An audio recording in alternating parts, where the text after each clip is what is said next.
Buongiorno! In today's video we are going to talk about one of the toughest part of traveling, paperwork, so border crossings. If you don't know me, I'm Federico, I'm an Italian traveler and I'm on the road since 1 year with my motorbike. The first part of my travel have been from Italy to Iraq and all the way back, and now from Italy to Nepal, where I'm right now in Kathmandu.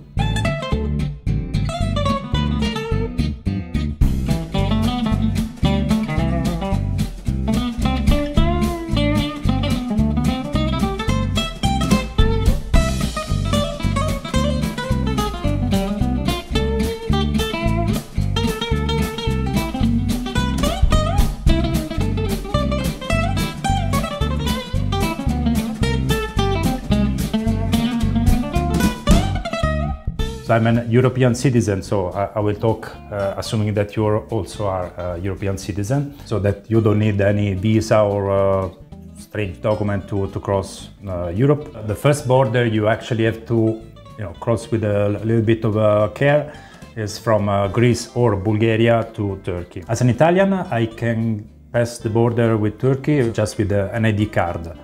I actually do recommend that because when you cross the border, they have to stamp that you crossed and that they have to write down that you have a vehicle. They cannot stamp on a passport. They will give you a tiny little piece of paper like this dimension just for the stamp.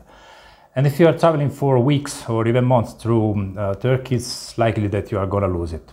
So consider that if you are planning to go further than Turkey, for sure you will have a passport.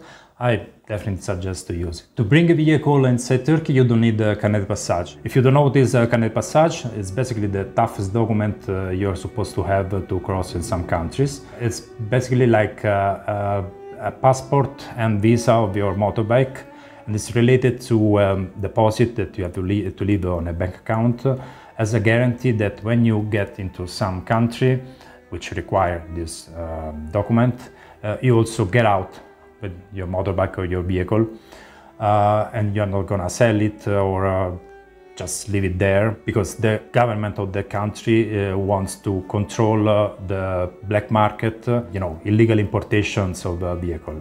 This is how the carnet is done. It's basically a collection of papers. Each page consists in 3 different parts. This is the part that remains to you. So you see, this is the part at the custom they fill and they stamp and they take it when you enter in the country. This is the part they fill, stamp and remove and take it when you leave the country, and this is the part that stays with you. This part is for the entrance and this part is for the exit. Like a receipt. It's a very important document. You really have not to lose it, because you manage to get out from the situation, but really I don't even want to think what it means to come back to your country without the Carnet de Passage in your hands. Because basically this deposit is waiting for the carnet to come back with all the stamps and signs and the signatures and everything, so that the automobile club which issued the Carnet de Passage can communicate to your bank or your insurance company that okay, then you can release the deposit. And if you have this paper to prove that you got out from all those countries with your motorbike, they have to call all the customs and double check if everything is okay. So at least it will take ages to get back your money. Anyway, we said for Turkey you don't need it. While I was coming to Nepal, I passed also through Georgia, Armenia, Iran, Pakistan, India, and obviously Nepal. So we are going to talk about all these countries. The next country is Georgia. Quite easy and straightforward. You don't need any special document. You don't need a Carnet de Passage. You need to buy an insurance at the border. When you get into the border, on the left there is like a container with a very funny guy inside. You get inside, you choose the number of days, 5, 10, 15, 1 month, something like that. You pay for that, you take the card and you get out. Straightforward, pretty cheap and very easy to get. When you enter into Armenia, it's a little bit different. Still, you don't need the Carnet de Passage, but you do need an insurance for your vehicle. In this case, I absolutely not suggest to take the insurance at the border, because it's likely you are gonna get scammed, or you get proper insurance for 10 times the price you are supposed to pay. There is a website you can see underneath here, and I will also leave the link and all the other informations in the description section of the video. It takes 10-15 minutes to fill all the form, and still cheap and straightforward. You get your insurance, you are good to go. The only paper you will have to deal with passing through Armenia is a TIP, temporary import permit, which is basically just a single page, a single piece of paper that they fill and give you when you enter. Then when you are getting out from Armenia, either from Iranian side or coming back to Georgia, you will have to give back this document, so keep it safe. Then let's talk about Iraq, actually the Kurdistan part, so the northern part of Iran,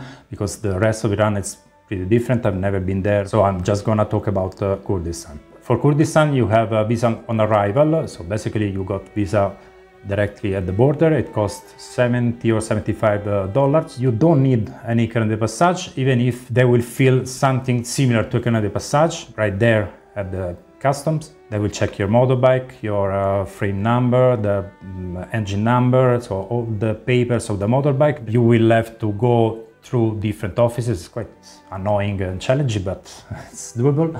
And they will give you a paper that you will have to carry with you safely and bring back to the customs, either if you're coming back from the same one or getting out from another one. No need insurance for the car or the motorbike. Basically, they don't care at all about that. Then let's talk about Iran. The story with Iran is a little bit more complicated. Basically, you are supposed to apply through the official website of the Ministry of Foreign Affairs, but it doesn't work, or at least I tried, other overlanders tried, it didn't work. And the reason why it doesn't work is, this is my guessing, but I think it's more or less the truth, because they want that you apply through an agency. I used the agency called K2Persia. You will find in the description of the video both the link to K2Persia and to the official website to apply for the visa. I paid $30 and I got my visa in 2, maybe 3 working days. Straightforward. So around $30 for the agency, then you need to pay 50 euros for the online application, and then the application works like this, that you select a consulate where you are going to collect the visa, so the actual visa. I was traveling through Turkey, so I chose one of the 4 Iranian consulates you have in Turkey. One is in Trabzon, one is Erzurum, and if I'm not wrong, one is in Istanbul and Ankara. Erzurum is quite a good choice because it's on the way, so a nice area there around. And once there, you will have to go, they will give you a piece of paper with the address and the number of a bank account. You have to go to a bank, which is 5 minutes walking from the consulate. You pay cash, no credit cards. Then you come back to the consulate, you show that the recipe that you paid, and then they give you the actual visa, other $75. For Iran, you definitely need the carnet de passage, absolutely, no way to get into. Otherwise, no need for any insurance for the vehicle. Once you have to get out from Iran, if you're going out, coming back to, let's say, Kurdistan or Turkey or Armenia, it's just simple border crossing, takes time, but nothing special. If you're going to Pakistan, then you need to know a lot of things. The border crossing is quite tricky. It takes a lot of time, a lot of paperwork, and if you don't know what to do, it can be quite challenging. There is a man called Hamid, also known as the king of Taftan border. Taftan is the name of the village you have on the border, and also the name of the border. He's a very nice guy. He offers for free an accommodation, let's say 100 kilometers far away from the border, nearby Zaidan, which is the last big city before the border. It's quite basic accommodation, but you have everything, a place where to sleep or to camp or to park your caravan or whatever, and a toilet with running water to have a shower and wash yourself. I will leave the name and the contacts, all the information about Hamid in the description of the video. He also works at the customs. If you stay with him, you have nothing to worry about. He will take care of everything. You just basically have to wait, sitting somewhere and just waiting him for doing his stuff. After you finish from the Iranian side, you pass through the Pakistani side, which is quite easy. Everybody's super nice, super gentle. The offices you have to go are one after the other, so it's pretty simple. Sometimes in other customs you have, especially in Iran, you have offices in 15 different locations. The same from Turkey to Iraq. It's like a nightmare. So you just pass all the offices and you are into Pakistan. Still, you need carnet de passage. You don't need any insurance for your vehicle, but since that moment you are under the escort of police. The day you are crossing the border, you will have to sleep at the police station, which is inside the Taftan border, and wait for the morning after to start the process to cross Baluchistan. Baluchistan is this region that is mainly in the southwest of Pakistan, but it's also a little bit in Afghanistan and also a little bit in Iran. It's a quite tricky and complicated area with some tribes fighting each other, and also you are very close to the border with Afghanistan, so it is considered a quite dangerous area. This is why the Pakistani government wants you crossing it under the escort. I must say that it's not exactly a pleasant experience, or at least a lot of travelers didn't find it pleasant at all. Some did it. I think it depends a lot on the period of the year and the actual situation. I mean, security situation, it can change a lot. In my case, it meant 3 days under escort, 12-15 hours riding non-stop, not even for eating or drinking. I had to drink, taking out the bottle and drinking with my one hand while riding with the other one. The first night you will reach Quetta, which is the capital of Baluchistan, and you have basically two options. Either to sleep in a hotel, it's called Bloom Star if I'm not wrong, which everybody said that it's expensive and not nice at all, or to sleep in the police station for the second time. I slept on the roof of the police station, quite an interesting experience. The morning after you will be brought between different offices by police to collect the NOC, which is a document that you have to have in order to decide, because after Quetta you have two main routes you can choose. One is passing through Zob, so basically in the north, and another one is going down in the direction of Multan. So this NOC is the document where it's stated which route you're going to take, so that they can organize the next escort and let you find the different escort along the road already ready. Once you get out from Baluchistan, you are basically free. Still, nothing is sure in Pakistan. It's quite random, but let's say the general rule should be that as soon as you leave Baluchistan, you are free. Let's talk about Pakistani visa. To get a visa, it's not complicated, but you need to know how to do it.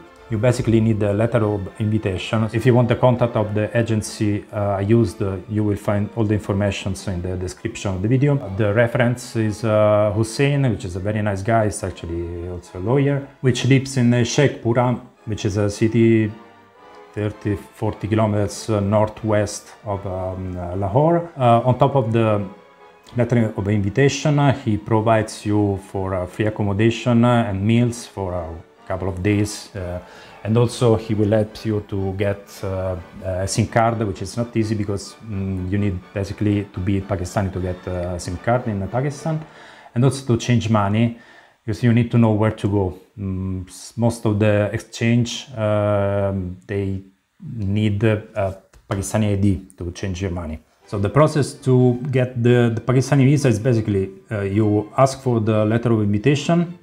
Then you go to the official website, you apply online, you upload photos and whatever they ask for, and then you get your visa. It's pretty important the day you decide to cross the border from Iran to Pakistan, because in Muslim countries, Friday is like Sunday, so it's a holiday, but public offices are closed also on the Saturday and Sunday. So basically, considering that you need to arrive to Quetta and the day after get the NOC in a public office, it's really important that you arrive to Quetta not further than, let's say, Wednesday, Thursday. That means that the best choice is to cross the border from Iran to Pakistan either on Monday or on Tuesday, to be safe. Because otherwise, if you arrive, for example, in Quetta on Friday, then you get stuck there till Monday. But stuck there means that you cannot even get out from the hotel or from the police station, which is not exactly nice.